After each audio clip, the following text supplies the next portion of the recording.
The debate over Donald Trump's decision to send the National Guard into Washington, D.C. rolls on as Democrats insist there's no problem and Republicans lean in on the issue. Who's winning this fight?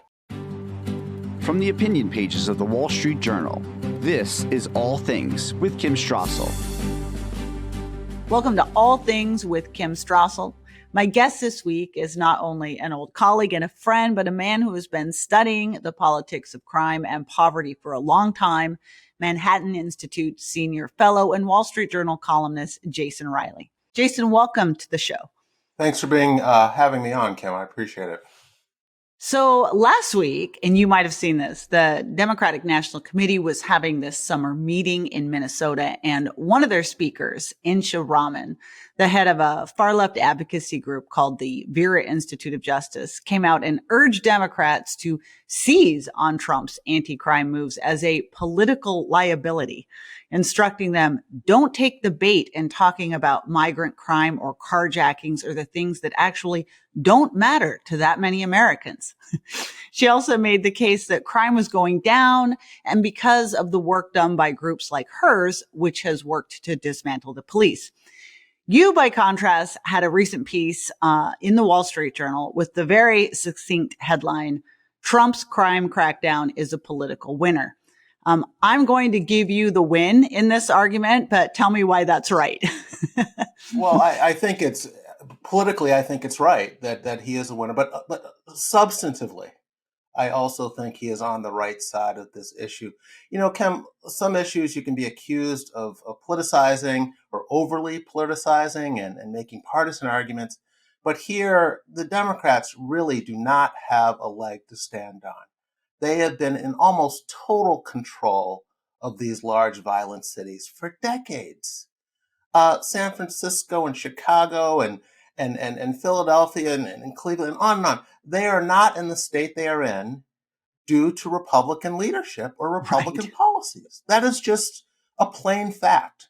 And so again, I don't think they really have a leg to stand on here. And the loudest voices in terms of criticisms of Trump are coming from people who by and large do not live in the violent sections of these cities. As you know, you can live in Northwest Washington, you can live in certain parts of Chicago, certain parts of New York City, and they're almost crime-free. They're lovely places. You can vacation there with your children, and you'll have no problems. But in those exact same cities, there are complete hellholes. Where people hear bullets nightly and turn up the television so the children don't hear them.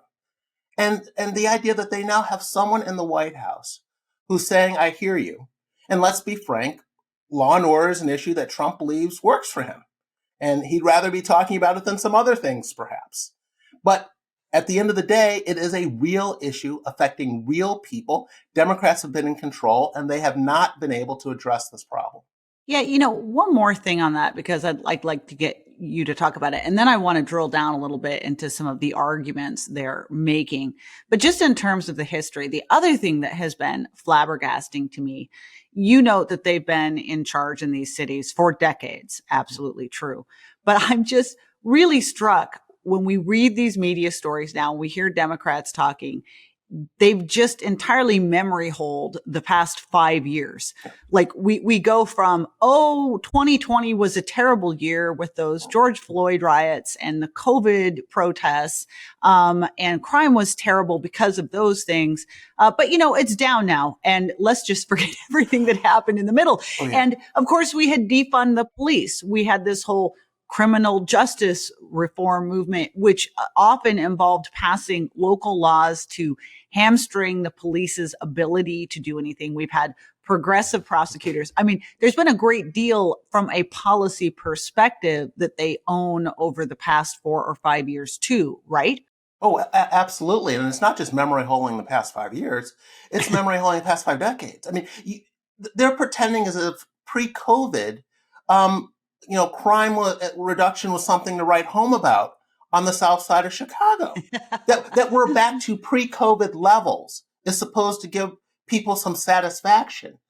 What pre-COVID levels, when you are living in certain parts of Detroit and Chicago and Houston and was nothing, again, to brag about. These are places that have elevated levels of crime for decades, where hundreds of people get killed, where it's just routine. Children, young children in the playground, kids at sleepovers, where bullets come through walls, Kim. I mean, this is insane. That was pre-COVID Chicago. And the idea that we're back to those levels of violence and that we should be cheering that or pretend that everything's solved now is absolutely ridiculous. And I want to make one other quick point here. I mean, we can dig down into the numbers, but I heard a clip of the mayor of Chicago who was asked, I believe, on Morning Joe, whether we should put more cops on the streets. And he says, what we really need to do is build more affordable housing. And what he's doing there is pivoting to an issue that the left believes explains all of this, which is poverty. He's saying the reason we have these levels of crime is because we have poor people. And if we solve the poverty, we'll solve the violence in these neighborhoods. And I think, Kim, he has it exactly backwards. The idea that poverty leads to crime has it in the wrong order. I think it is the crime that leads to poverty. In other words, businesses flee crime-ridden neighborhoods. Property values fall. Jobs follow those businesses out the door when they leave.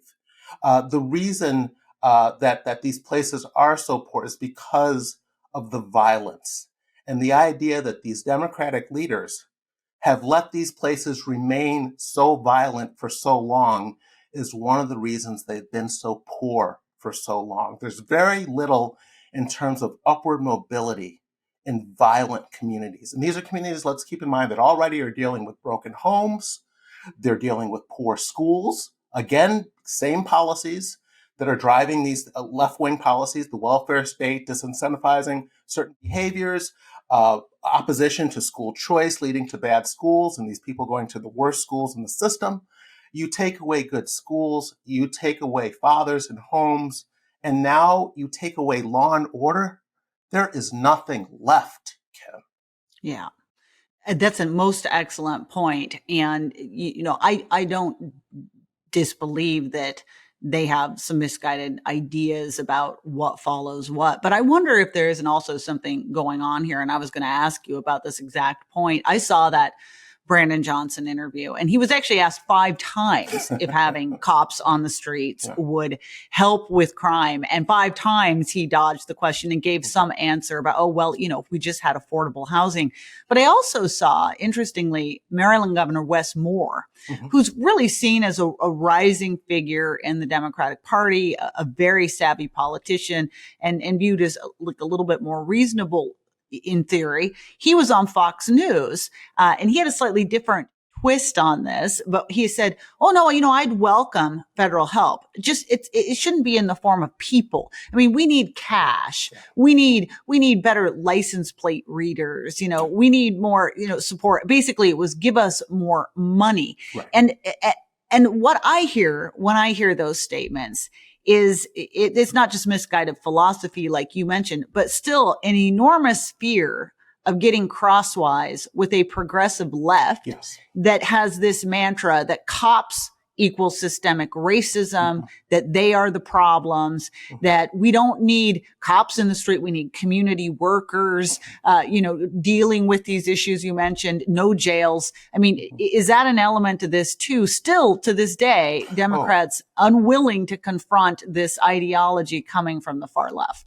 Absolutely. And what it illustrates to me is this disconnect between what the Black rank and file want and what Black leadership is saying they want.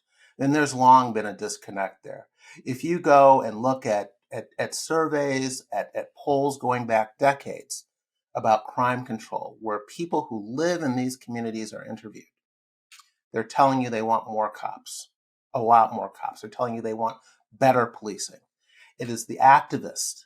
It is the left-wing politicians.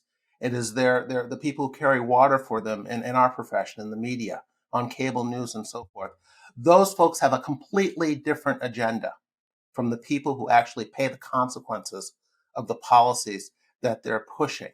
And it's not just don't send more cops. It's that they want to scapegoat the cops. You mentioned defunding the police. We know about passing laws that make it difficult for judges and prosecutors to keep violent suspects off the street until their trial. We know that there are prosecutors who run on not prosecuting any crime. The left treats cops like criminals Yeah. and criminals like victims. And that is not the way the people who live in these communities want things to be. They want more police. They want more crime control. And they have been saying that for a very, very long time. And the response on the left, to the extent they're doing anything, it is to, let's launch an investigation of a police department. Let's launch a federal civil rights investigation of a police department. That's what they're doing in response to crime going up. Let's pass laws that decriminalize shoplifting. This is insane.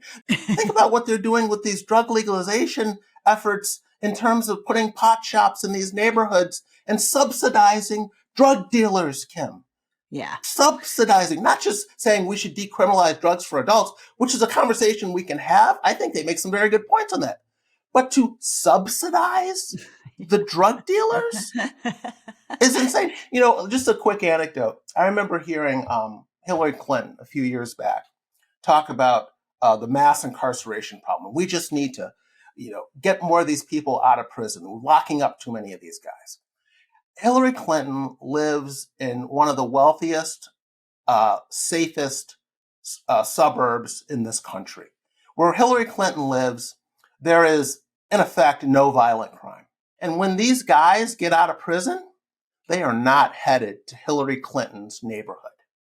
They are headed back to the hood, where they came from, where they were already raising hell, and where the law-abiding people who live in those communities, which are the majority of people who live in these communities, right, were happy to see them go. And releasing them from prison sooner rather than later is not going to help the lives of law-abiding people who are forced to live in these poor communities. So the left just has it completely backwards when it comes to what to do and how to help. Let's get back to the politics on this then, because I think you teed it up nicely. You used the word insanity. And, by most measures, even though the left hasn't really seemed to catch on to this is one of those 80-20 issues, as you say, and it crosses demographics, it crosses all categories of voters.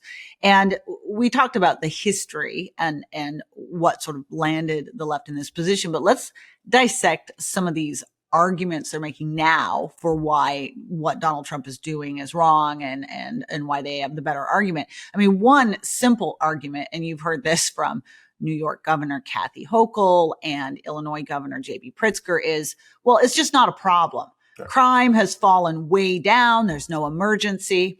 I dug into this recently into particular the question of crime stats in Washington, D.C. And I don't think there's any question that nationally, even in these big cities, crime has fallen some since its heights of 2020. But there, I think, are some real reasons to doubt some of these huge numbers that cities like D.C. claim have fallen off. The union there has been touting findings of an investigation that it did. This is the police union saying, it's got evidence that senior leaders have been pressuring cops to downgrade how they classify crimes. Say, well, it wasn't an assault, it was harassment, or, it wasn't breaking and entering, it was trespassing, whatever it is, just to make the numbers look better. And, but you make the argument that, look, let's just say even crime has come down. It kind of depends where you sit, right? Yeah. Yeah. Crime can be coming down on average and still be quite bad in some of the worst neighborhoods. And that's what just reporting the average sort of papers over. It pretends as if we're talking about the same types of crimes all over the place coming down at the same level. And that's simply not the case, which is one reason I think the mayor of Washington, Muriel Bowser, had very nice things to say about what's happened recently in Washington since Trump has done this. I mean, she knows this. Anyone knows this. In a lot of these neighborhoods, I've sort of referenced this earlier, a lot of these big cities, It's only a few neighborhoods that are the really bad places that are driving this. And to the extent that you can get things under control in those areas somewhat, you can help to bring things down. And I hope that's where Trump concentrates his efforts. But reporting averages, you're right. You can fool around with the numbers. You can reclassify crimes and then say the city's getting safer. It's sort of like, lowering the passing rate on standardized tests and then claiming kids are getting smarter. You can play those sort of games, and you're right, that gets played with crime figures all the time. I want to talk about this Muriel Bowser thing for a minute because I find it fascinating. This is a real about face. When Donald Trump said he was going to send the National Guard in, she was hot under the collar. This was an authoritarian move. It was anti-democratic.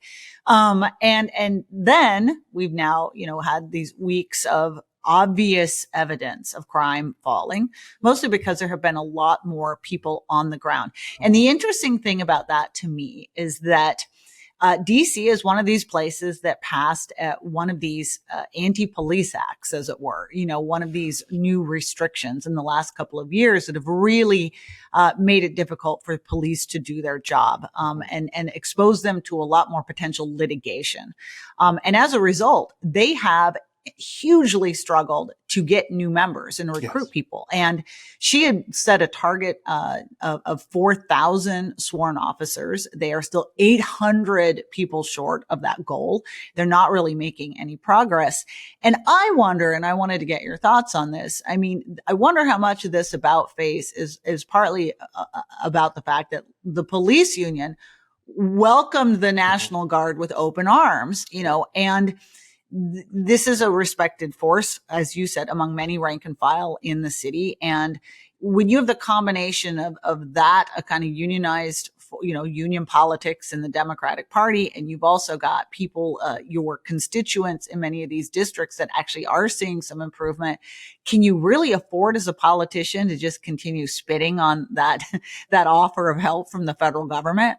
I don't think you can. Not in most cities. I don't think you can afford to do that. And it's not just a Washington issue. You've seen police departments nationwide, particularly after the George Floyd riots, have trouble recruiting, have trouble with morale, have trouble with people retiring early or transferring out to different departments where they don't put their life on the line to the same extent that they have to in some of these cities. And that's the problem when you try and scapegoat police for social problems, when you try to pretend that they're a bigger problem than crime, when you call for defunding them. And police are real people and they respond accordingly. And as I referenced earlier, this, if Donald Trump was promising to launch federal investigations of police forces across the country, the left would welcome that federal interference with open arms. That's what Obama did. That's what Biden did. They love that type of federal interference. But again, it doesn't help the people who need the most help because what it results in is less effective policing. When you have low morale, when you have cops feeling like they're being targeted or scapegoated, the response time's slow. They're less likely to get out of their cars and interact with the community. Policing becomes less effective. And it's not just speculation or anecdotal. We have empirical studies, a number of them. One done by a contributor to the Wall Street Journal, Roland Fryer, has written extensively about this, an economist at Harvard. So they're doing real damage by attacking police and the way they've been attacking police in recent years. And so I kind of hope they decide or wake up as to the damage that they're doing, and maybe Mayor Bowser will show them the way. I'm going to be really curious to see that. Let's talk a minute, though, about the GOP and the politics of this for the GOP. I mean, I think, yes, we've made the case that there's a substantive argument. Donald Trump and Republicans were on the right side from the crime policy perspective. And the politics is good. I mean, some would note that this is also a bit opportunistic for the GOP. There's no question. Trump, and by the way, he is very good at doing this. Now that we are talking about the National Guard in DC, we're no longer talking about the Jeffrey Epstein files. We're no longer talking, or at least not at a national level, or as much about all these Democratic claims that the GOP's recently passed reconciliation bill is going to throw everyone off Medicaid, all these terrible things. But my question is how big is this? I mean, we're in September of 2025. We're more than a year away from next year's midterms. I saw a really interesting poll from Roanoke College that actually had to do with the Virginia elections this fall. But it had a stat that you could read two ways. It said that the top issue for voters running away was inflation. Like 54% of likely voters said that was their most important issue. The number two issue was crime. So that's really interesting. It's clearly ranking up there in people's concerns. That being said, it was way behind inflation. It was only the top issue for about 11% of likely voters in Virginia. So I guess what I'm saying is this has kind of become a flashpoint, but is this an enormous issue for most voters? Is it a lasting issue? Is this actually going to help them next year? Should they be putting the time they are into this question? I think it will only help them at the margins. I mean, it won't hurt them, but in terms of how much it helps them at the margins, I think you're right. The economy and inflation is going to be what's driving voters. And the real problem that Donald Trump has particularly is that, his numbers on running the economy have generally outpaced his overall job approval rating. Mm, That's no longer the case. right. And that is what the concern it should be for Republicans. Voters already trust Republicans more on law and order issues. So how much more they can squeeze out of this issue, I'm not so sure. They already win on this issue. But it will certainly hurt the left because it'll be more evidence that they're out of touch with everyday issues when it comes to what voters want out of their leadership or out of their political leadership. But in terms of how much it helps the GOP, no, I don't think it's going to override economic concerns. People are still worried about prices, still worried about the state of the economy. I think the tariffs are still quite unpopular with the general public. And so that is gonna be a problem going forward. And I don't think you can say shine the shiny object over here on crime, on law and order, and have them forget everything else. No, I don't think that'll work. I wonder if it's a topic better categorized as part of what I think of as sort of the GOP's longer term coalition building strategy, in that in recent elections, it's been trying to attract more minority voters, et cetera. Maybe it gets a hearing from more of them if they Absolutely. seem, Absolutely. yeah, I think you're absolutely right. That is a smart play because the left still thinks that this is a black-white issue in terms of blacks not wanting more law and order. right, When crazy. every black person knows they are more likely to be victims of violent crime Yes. than any other group in this country. To the extent that the streets become safer, black people become safer. And so black people understand that no matter how much the left tries to paint this as an attack on black people, law and order is a way to help black communities. Last question on the other side, on the Democratic side. Republicans are back and they're going to do two things this fall. One is likely they're going to stage a vote to attempt to extend perhaps the time that Trump can keep the National Guard in the DC area, because he was supposed to be limited to 30 days. Democrats are already vowing that they will oppose this.